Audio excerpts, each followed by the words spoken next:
오늘부터는 우리 요한계시록을 좀 함께 말씀을 나누도록 하겠습니다. 요한계시록 1장 1절부터 오늘 8절 말씀까지 오늘 함께 봉독하시겠습니다. 요한계시록 1장 1절 말씀부터 8절 말씀까지입니다. 함께 봉독하시겠습니다. 예수 그리스도의 계시라. 이는 하나님이 그에게 주사 반드시 속히 일어날 일들을 그 종들에게 보이시려고 그의 천사를 그 종 요한에게 보내어 알게 하신 것이라. 요한은 하나님의 말씀과 예수 그리스도의 증거 곧 자기가 본 것을 다 증언하였느니라.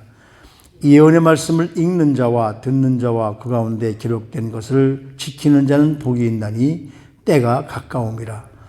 요한은 아시아에 있는 7 교회에 편지하노니 이제도 계시고 전에도 계셨고 장차 오실 이와 그의 보좌 앞에 있는 7 영과 또 충성된 증인으로 죽은 자들 가운데서 먼저 나시고 땅의 임금들의 머리가 되신 예수 그리스도로 말미암아 은혜와 평강이 너희에게 있기를 원하노라.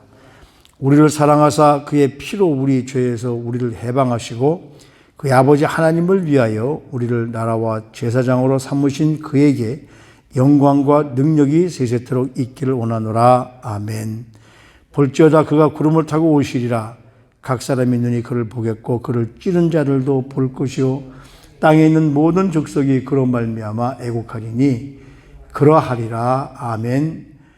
주 하나님이 이르시되 나는 알파와 오메가라. 이제도 있고 전에도 있었고 장차 올 자요 전능한 자라 하시더라. 아멘.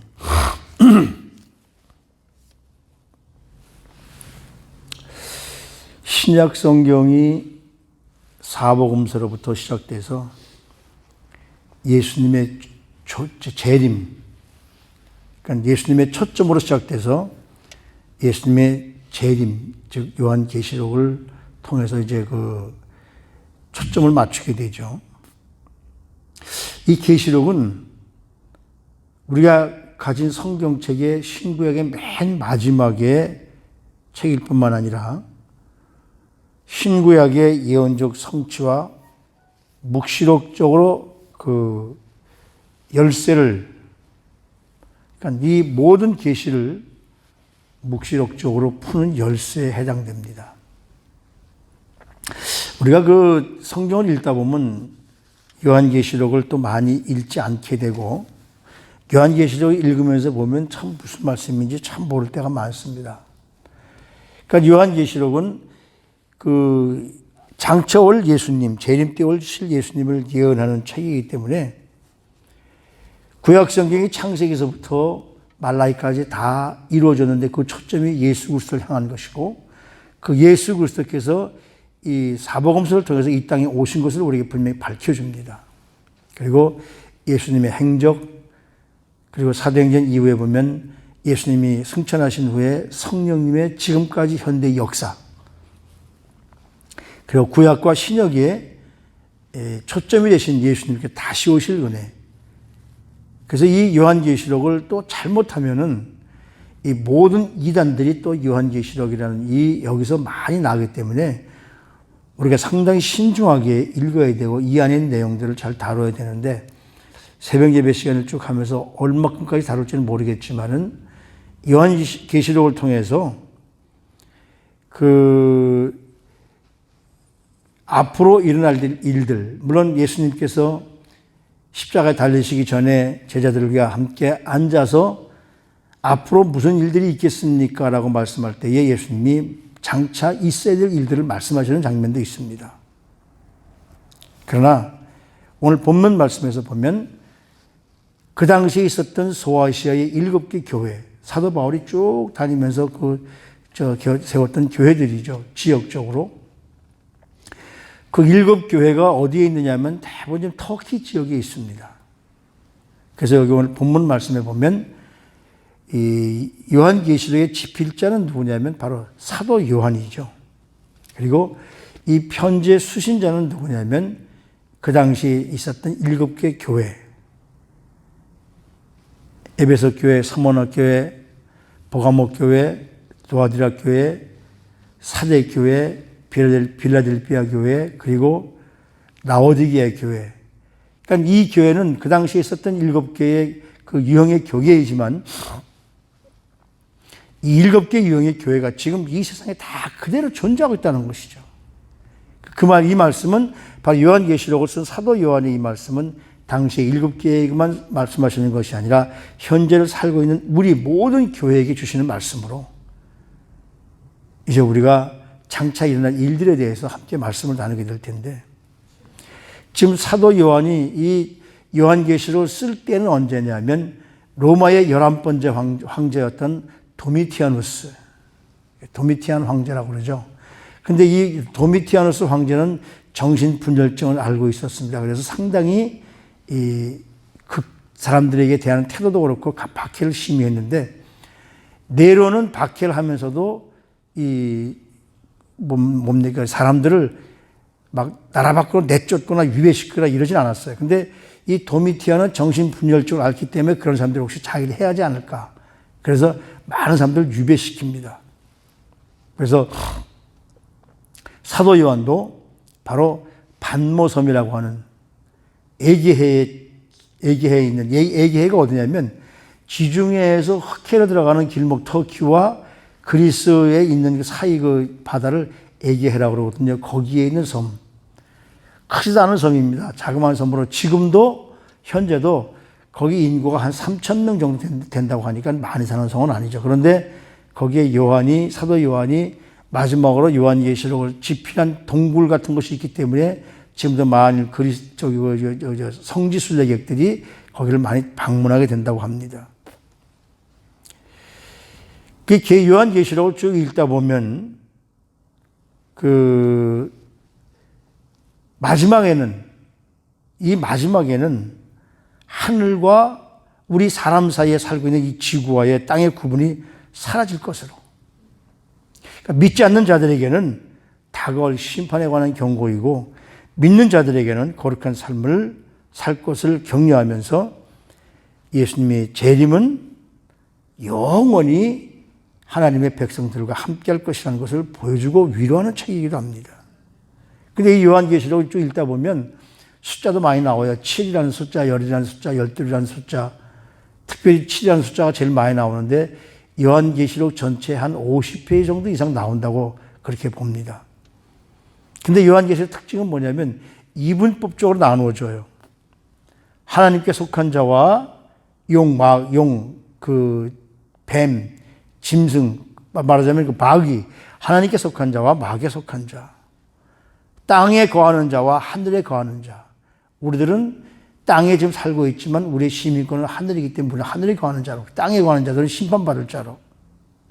그리고 음녀 바벨론이냐 아니면 어린 양의 신부 새 예루살렘이냐, 마지막 때에. 바벨론은 바로 이 악을 대표하는 지역입니다.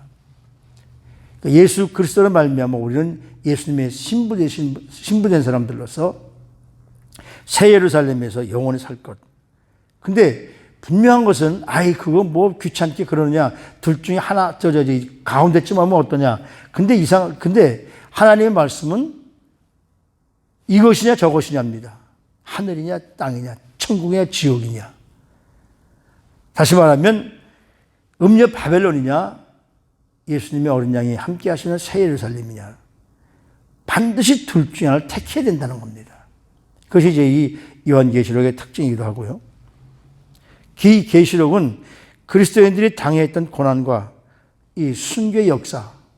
지금 이 요한계시록 쓸 당시는 예수님이 승천하신 지 한 60년, 아직 이스라엘이 완전히 멸망당하지 않았을 때, 예수님이 오신 지 70년 후에 이제 이런 일들이, AD 70년이니까 그거 다 있었군요.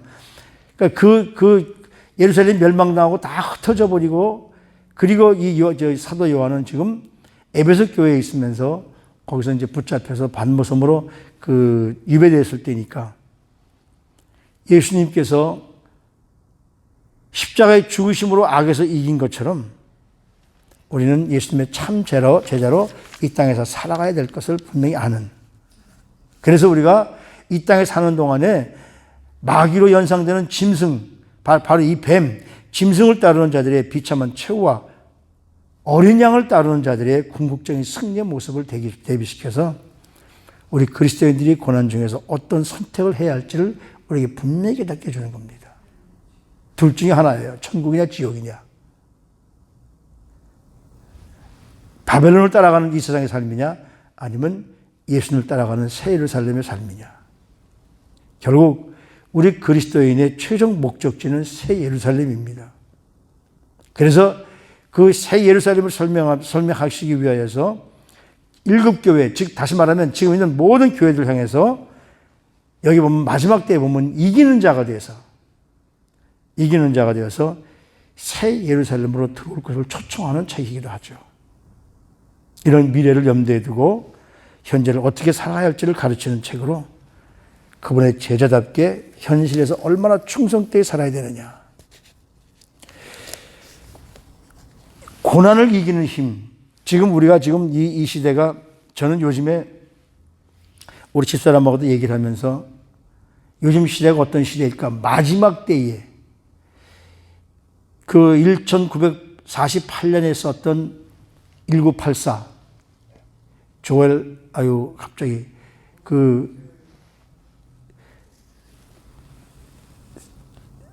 뭐죠 이름이? 오스틴은 이거 저기고 그분이 썼던 그 책에 그분은 이제 48년도니까 84년쯤이면 막 이런 시대가 올 것이다. 그래서 그 1984라는 책에 보면 빅 브라더가 이 지구를 지배하죠. 지구를 전체 세 개로 나누어서 지배하게 되는데 그러니까 그 책을 보면서 연상을 하게 돼요. 마지막 때에 관한 연습을 지금 이 사람들이 하고 있구나. 코로나라는 바이러스를 온 땅에 퍼쳐서 사람들을 통제하기 위해서 다른 걸 통제하기 힘드니까 병원에 통제해서 그래서 오죽하면 한국은 지금 코로나 바이러스 독재라고까지 할 정도로 미국도 마찬가지죠. 마스크를 써야 된다. 거리를 둬야 된다. 뭐 해야 된다. 이렇게 좀 살라고 강제로 지금 사람들을 억압하고 있습니다.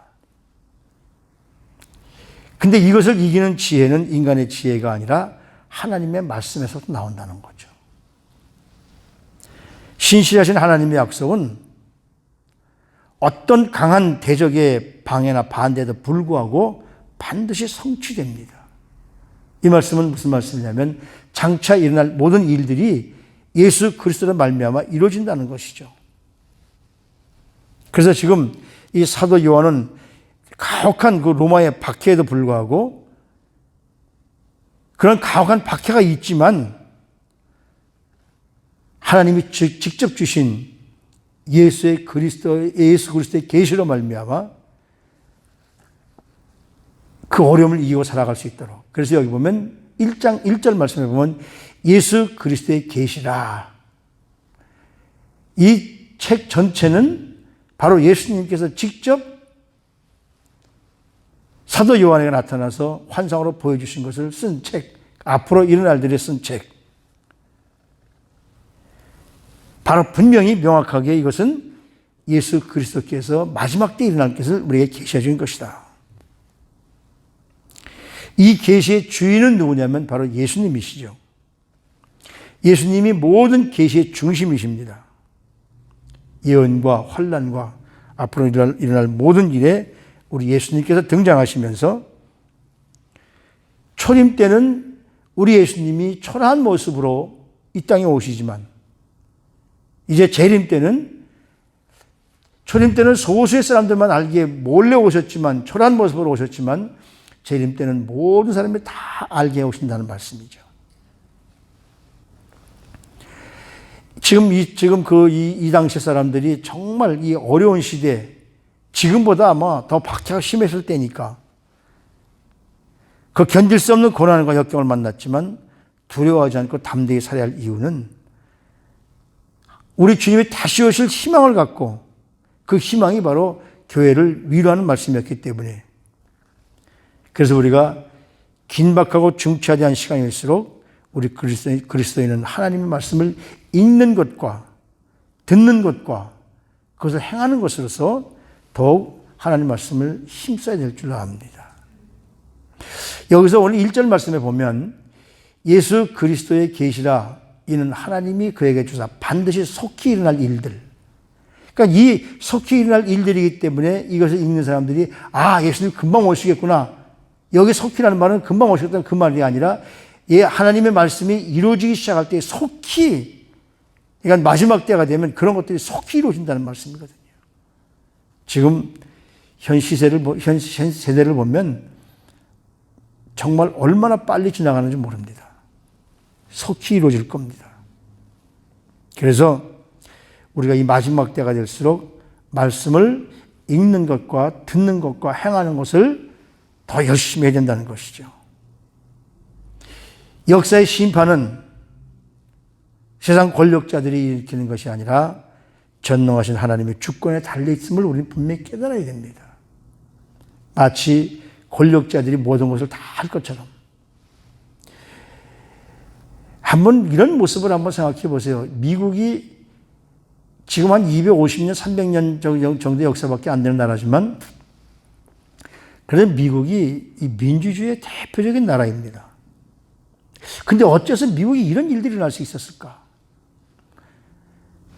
저는 이런 모습을 보면서 미국이나 한국이나 모든 전 세계가 이런 모습을 보면서 마지막 때에 대비할 연습임을 우리는 깨닫습니다.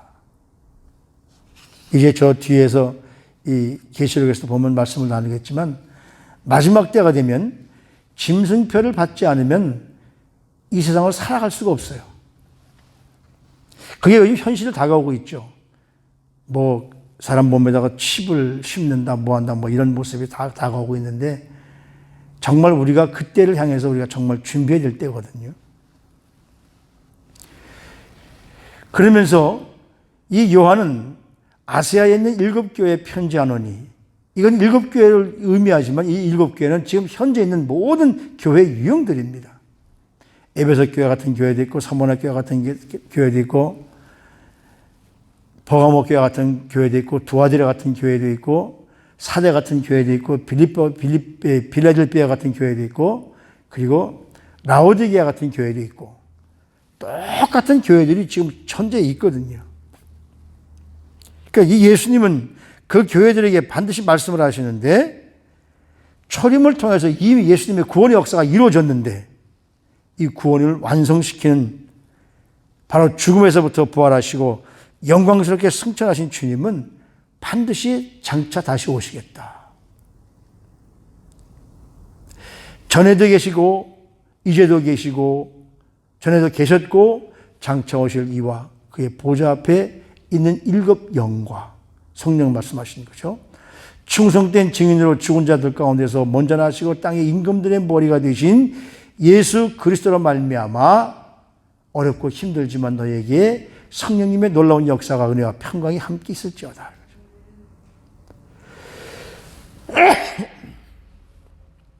그분의 피로 말미암아 우리가 죄에서 해방됐다.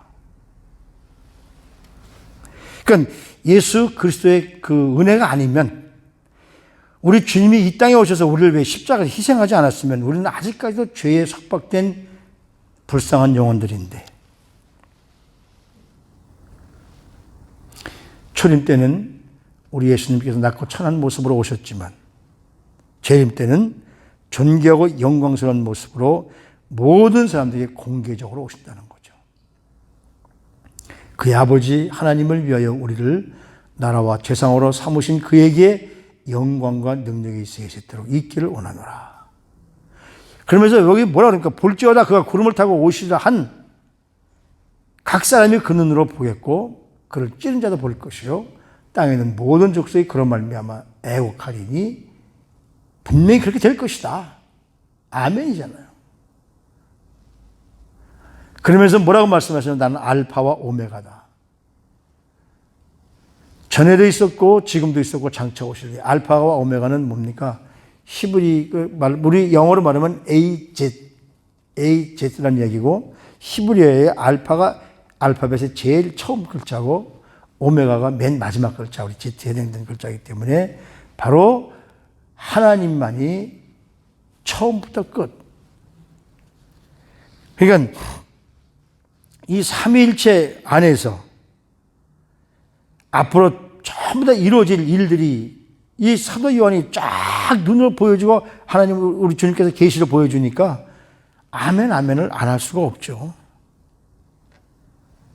이제 이 땅에 모든 일들이 이제 이루어질 일들을 우리에게 가르쳐 주면서 반드시 하나님은 우리 삶에 함께 하실 것을 우리는 믿는다는 것이죠. 우리를 책임져 주시고 우리를 입혀 주시고 우리를 먹여 주시고 끝까지 우리와 함께 하실 그분을 통해서 우리는 다시 한번 이 다가올 세계, 그리스도인이 궁극적으로 가야 할 세계를 우리에게 분명히 가르쳐주고 계십니다. 그 말씀을 우리가 읽고 그리고 그 말씀대로 우리가 행동하면서 이제 이 요한계시록을 통해서 다시 오실 주님을 우리가 함께 나누는 귀한 시간이 되셔서 우리 모두가 바로 다시 오실 주님을 맞이하는 준비된 영혼들, 끝까지 주님을 맞이하기 위해서 항상 준비하시는 우리 모두가 되시기를, 우리 삶을 완전히 책임져 주시는 하나님 앞에 우리 삶을 드리면서 준비하시는 영혼들이 되시기를 주님의 이름으로 부탁을 드립니다.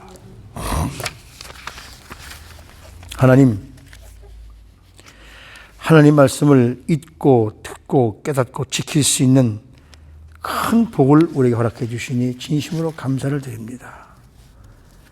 모든 역사의 주관자이신 하나님께서 우리의 인생을 책임지시고 그리고 우리를 함께 하심을 우리는 분명히 믿습니다. 어떤 고난 속에서도 우리 주님께서 우리에게 이루어주신 평강과 은혜를 누리고 사는 삶을 살아갈 수 있도록 저희들을 축복해 주시옵소서. 마지막 때를 위한 준비된 영혼들이 되어질 수 있도록 하나님 함께 하시며, 이제 앞으로 우리가 이 계시록을 함께 말씀을 나누면서 초림 때 오셔서 우리의 구원을 이루신 그 놀라운 우리 주님의 능력의 역사가 재림을 통해서 완성시키실 그 완성을 바라보면서 우리가 이 땅에 사는 동안에 한치도 하나님 말씀을 떠나서는 살 수 없고, 하나님의 은혜를 떠나서는 살 수 없고, 성령님의 역사를 떠나서는 살 수 없음을 깨닫는 귀한 시간 될 수 있도록 우리 성도님들을 한 분 한 분을 축복하시고 말씀 가운데 인도하여 주시옵소서. 존귀하신 우리 구주 예수 그리스도 이름으로 감사하며 기도드리옵나이다. 아멘.